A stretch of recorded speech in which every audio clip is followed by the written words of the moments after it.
یہ میں پڑھ رہا تھا کہ ہارون الرشید حضرت داؤد طائی کی خدمت میں گیا رحمۃ اللہ تعالی علیہ، تو جا کے نہ کہتا ہے حضور ان کو نصیحت کرو. حضرت داؤد طائی ہارون الرشید گیا تو حضرت رو پڑے، اور اس طرح روئے کہ ہارون بھی رو پڑا. تو عرض کرتا ہے حضور میں آیا ہوں کہ مجھے کوئی نصیحت فرمائے، تو اینا روئے ہو کہ میں نے بھی روا چھڑیا جی. آپ نے فرمایا داؤد تجھے کیا نصیحت کرے، کل بازار میں چلتے ہوئے میرا پاؤں ایک مسلمان کے پاؤں پہ آ گیا، میں تو خود اللہ سے معافی مانگ رہا ہوں. یہ نہ سمجھو کوئی ایک ایسا تھا، یہ سارے ہی ایسے تھے، یہ سارے اللہ کے دوست تھے. اور اقبال نے تو کہہ بھی دیا نا، اقبال نے کہا بھائی جبوں کبوں والے بڑے ہیں، ہاں جبوں کبوں والے بڑے ہیں، لیکن اقبال کیا کہتا ہے، خدا کے بندے تو ہیں ہزاروں، بنوں میں پھرتے ہیں مارے مارے. ہاں جبوں کبوں والے بڑے، ہاں خدا کے بندے تو ہیں ہزاروں، بنوں میں پھرتے ہیں مارے مارے. میں اس کا بندہ بنوں گا جس کو خدا کے بندوں سے پیار ہوگا. میں بار بار نہیں بھائی، میرا اللہ قادر ہے، ان اللہ علی کل شیء قدیر، وہ قادر ہے بھائی. اور پیسے والوں دھیان رکھنا، وہ چاہے تو کسی کو غریب نہ چھوڑے، نہ تمہیں کسی پہ ایک روپیہ بھی خرچ کرنا پڑے، وہ چاہے تو سب کو امیر کر دے، لیکن بھائی اس کا رنگ ہے، کسی کو دے کے آزمائے گا، کسی کو نہ دے کے آزمائے گا. بیٹھے بھائی سارے کمرہ امتحان چلیے، دھیان رکھیو، دھیان رکھیو بھائی، دھیان رکھیو. حضرت اب حضرت جنید کا نام نہ آئے تو باجزید کا نہ آئے تو مزہ ہی نہیں آتا پھر. اب حضرت باجزید کا نام نہ آئے تو مزہ ہی نہیں آئے گا پھر. شوکت سنجر و سلیم تیرے جلال کی نمود، فقر جنید و باجزید تیرا جمال بے نقاب. اب حضرت جنید کا نام آئے تو حضرت باجزید کا نہ آئے تو مزہ ہی نہیں بنتا. یہ اور حضرت آج کل یہ نیٹ ہے نا، اگر اس کے فائدے بڑے ہیں تو نقصان بھی بڑے ہیں. باقاعدہ ایک مہم چلائی جا رہی ہے، تو میں آپ سے کہوں گا آپ خود ان بزرگوں کو پڑھیں اور پھر فیصلہ کریں کہ یہ کیسے لوگ تھے، یہ کیسے لوگ تھے جن کی ایک ایک ادا سنت مصطفیٰ ہے. ہم جو مرضی ہم پہ الزام لگاؤ جی، کہانیاں سناتے ہیں، سٹوریاں، ہم کہانیاں نہیں سناتے، ہم سٹوریاں نہیں سناتے، ہم حضور نبی علیہ السلام کے غلاموں کی باتیں سناتے ہیں.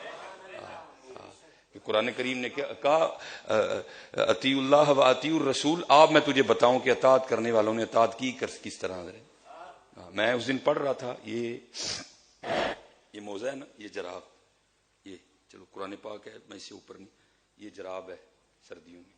تو سنت کیا ہے کہ پہنتے ہوئے پہلے بسم اللہ شریف پڑھ کے دائیں پہنو، ٹھیک ہے جی. اس میں بھی سنت ڈائریکٹ پہن نہ لو، بلکہ پہلے اس کو جھاڑو تاکہ اس میں کوئی تنکا نہ ہو، کوئی کانٹا نہ ہو، کوئی کیڑا وغیرہ نہ ہو، آپ کا نقصان نہ. یہ بھی سنت ہے. اگر آپ نے بند شوز پہنے اس میں بھی سنت ہے، اس کو بھی پہلے جھاڑو تاکہ اندر کوئی چیز نہ چلی گئی ہو، آپ کے پیر کا نقصان نہ ہو جائے. حضور نبی علیہ السلام ہم پہ کتنے شفیق ہیں حضرت، کتنا سونا طریقہ میں عطا فرما دیا ہے یہ حضرت جی. کیونکہ اب تو ہم بھی سفر پہ رہتے ہیں نا، تو میں نے اس کا مشاہدہ بھی کیا ہے.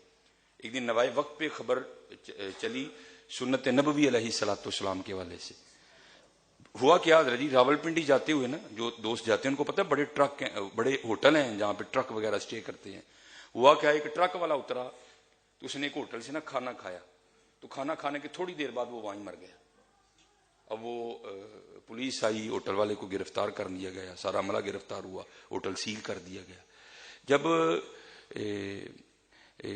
اس ٹرک ڈرائیور کے ٹیسٹ کیے گئے نا، ٹیسٹ کیے گئے تو کیا آیا، اس کا جو انتقال ہے نا وہ سانپ کے زہر کی وجہ سے ہوا ہے. اب وہ شک میں پڑ گئے، بھائی کھانا سانپ کا زہر کیسے ہو گیا. جب اس کی مزید ٹیسٹ کیے گئے تو اس کی انگلیوں پہ سانپ کا زہر لگا ہوا تھا. اب ان کو حیران ہوئی، بھائی انگلیوں کے سانپ کا زہر کیسے لگ گیا. اس کا ٹرک تھا، جب اس کے ٹرک کو دیکھا گیا نا تو اس کے ٹرک کے پچھلے پہیے پہ بھی سانپ کا زہر لگا ہوا تھا. اب اینڈ پہ بات کیا ہوئی کہ وہ ٹرک چلا رہا تھا، راستے میں کوئی سانپ اس کے ٹرک کے نیچے آ کے کچلا گیا، مارا گیا، اس کا زہر ٹائر کو لگ گیا.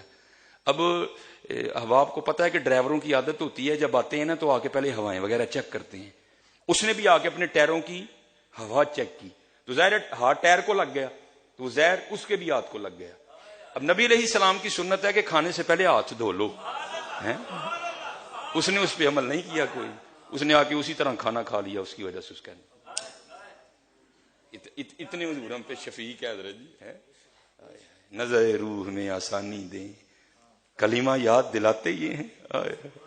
ماں جب اکلوتے کو چھوڑے آ آ کہہ کے بلاتے یہ ہیں. باپ جہاں بیٹے سے بھاگے ہیں لطف وہاں فرماتے یہ ہیں. اپنی بنی ہم آپ بگاڑیں کون بنائے بناتے یہ ہیں. رافے دافے شافے نافے کیا کیا رحمت لاتے یہ ہیں. کہہ دو رضا سے خوش ہو خوش رہ مجدہ رضا کا سناتے یہ ہیں. حضرت اتنے شفیق ہیں حضور نبی علیہ السلام کہ ہمیں ایسا طریقہ عنایت کر دیا کہ میرے امتیوں کا نقصان نہ ہو. تو وہ کوئی بزرگ تھے تو ان کو نا کوئی زخم ہو گیا پاؤں پہ, وہ پھوڑا نکل آیا.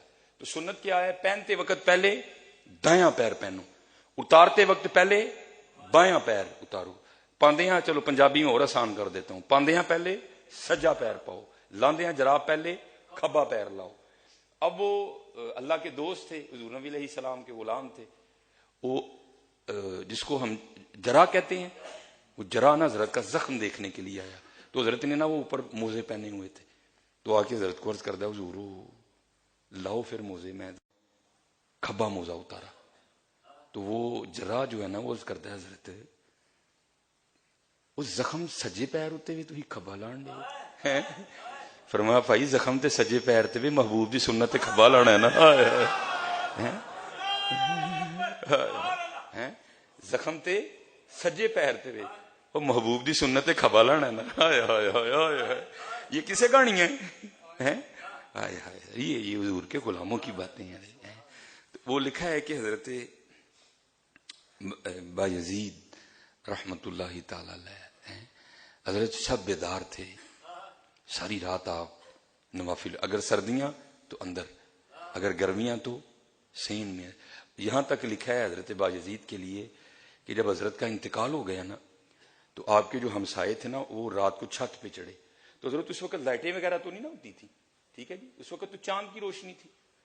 وہ ہمسائے جب چھت پہ چڑھے نا تو وہ جو ہمسائے تھے نا وہ بیوی اپنے خامن سے پوچھتی ہے حضرت کے انتقال کے بعد, وہ کہتی ہے بایزید دے ویڑے وچ ایک تنا نہیں سی, میں اکثر رات نو ویکھیا سی, تو تنا کتنے گیا؟ تو رو کر کہنے لگا او پگلی وہ تنا نہیں تھا, وہ تو بایزید تھے جو ساری رات قیام کیا کرتے تھے, جو ساری رات قیام کیا. تو اندھیرے کی وجہ سے اسے تنا سمجھتی رہی ہے, وہ تنا نہیں تھا, وہ حضرت بایزید تھے جو ساری رات قیام کیا کرتے تھے. والذین یبیتون لربہم سجدا وقیاما. وہ لکھا ہے کہ حضرت بایزید رحمت اللہ تعالی علیہ وہ نوافل پڑھ رہے تھے رات کو. تو آپ کا جو ہمسایہ نا وہ غیر مذہب تھا, مسلمان نہیں تھا وہ. تو رات کو نا مسلسل ہمسائے کے گھر سے رونے کی آواز آئی. تو حضرت عبادت کرتے رہے, لیکن آپ نے کہا نہیں, اس وقت دروازے پہ دستک دینا غیر مناسب ہے, صبح دیکھیں گے. جب دن چڑھا نا تو حضرت بایزید نے غیر مسلم ہمسائے کے دروازے پہ دستک دی.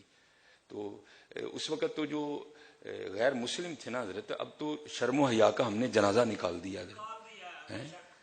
نظر آئیں چند بے پردہ مجھ کو بیبیاں, اکبر غیرت قومی سے زمین میں گڑ گیا. میں نے پوچھا بی بی ہو تمہارا پردہ کدھر گیا؟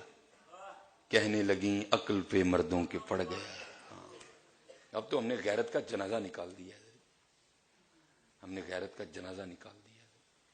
اللہ معاف فرمائے. ہماری بچیاں ہمارے سامنے اس طرح کہ انہیں دیکھتے ہوئے شرم آتی ہے. اللہ معاف فرمائے. اب اپنی بیٹیوں کی ٹانگیں ہم نہیں دیکھنی ہیں, اب اس سے آگے میں نہیں بول سکتا. کیسا ہم نے شرم و یا کا جنازہ نکال دیا کہ کیا کرے. ہماری بیٹیاں حضرت جی جو ہمارے سامنے اس سال میں آتی ہیں کہ سمجھ نہیں آتی ان کو کس طرح دیکھیں حضرت. چلو چھوٹی چھوٹی بچی, میں حضرت بازار چلے جائیں نا, یہ بازاروں کا حال ہے. آپ کو بازار میں پورے بازو والا فراق نہیں ملے گا کوئی, چلے جائیں بازار آپ, اللہ ماشاء اللہ شاید کسی کے پاس ہو. کیوں بڑ صاحب غلط نہیں کی تھی, ہمارے بڑ صاحب بھی بیٹھے ہیں, دکانوں والے ہیں, آپ کو نہیں ملے گا حضرت بازو والا فراق بچی کا, ہے ہی نہیں معاملہ کوئی بھی. تو جو ہے نا شرم و یا کا جنازہ نکال دیا حضرت انہوں نے. تو اس وقت غیر مسلم بھی پردہ ہی کرتے تھے. تو وہ باپردہ خاتون نکلی. حضرت نے پوچھا ساری رات آپ کے گھر سے رونے کی آواز آتی رہی ہے بچے کی, کیا ہوا, خیر تو ہے؟ وہ کہتی ہے میرا خاوند یہاں نہیں موجود، وہ کسی غرض سے نہ شہر سے باہر ہے، اس کی غیر موجودگی میں بچے کی ولادت ہوئی ہے، تو اب میرے پاس تو کوئی معاملہ ہے نہیں، میں بھی کئی دنوں سے بھوکی ہوں، دودھ نہیں آ رہا، بچہ بھوک سے بھی رو رہا تھا، اور آج گھر سے تیل بھی ختم ہو گیا، میں چراغ نہیں جلا سکی، دیا نہیں روشن کر سکی، بچہ بھوک اور اندھیرے کی وجہ سے روتا رہا۔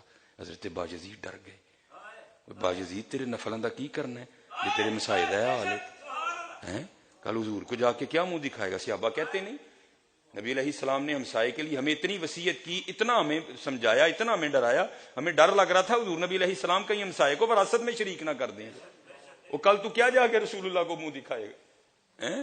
کل اللہ کا سامنا کس طرح کرنا ہے؟ یہ حال تیرے ہمسائے کا کہ ماں بھوکی ہے، دودھ نہیں آیا، بچہ بھوکا بھی ہے اور اندھیرے سے بھی روتا رہا ہے۔ حضرت گئے، سارا کچھ خرید کے اس کو لا کے دیا اور معافی بھی مانگی، کہا کہ ضرورت پڑے گی تو باجزید جاتے رہے، خبر گیری کرتے رہے۔ وہ خاوند آ گیا، اب ظاہر اس کو بھی پتا تھا کہ کیا معاملہ، وہ آ کے نہ کہتا ہے پچھوں بھی پریشانی ہوئی ہونی، انہیں کہا نہیں بس ایک دن ہی ہوئی ہے، پھر نہیں ہوئی ہے۔ اس نے کہا کیوں؟ اس نے کہا پھر باجزید نے پریشانی ہونے ہی نہیں دی مجھے، باجزید نے خبر گیری کی، اس نے بتا دیا کہ قرآن والے کیسے ہوتے ہیں، اس نے بتا دیا کہ مسلمانوں کا کردار کیا ہوتا ہے۔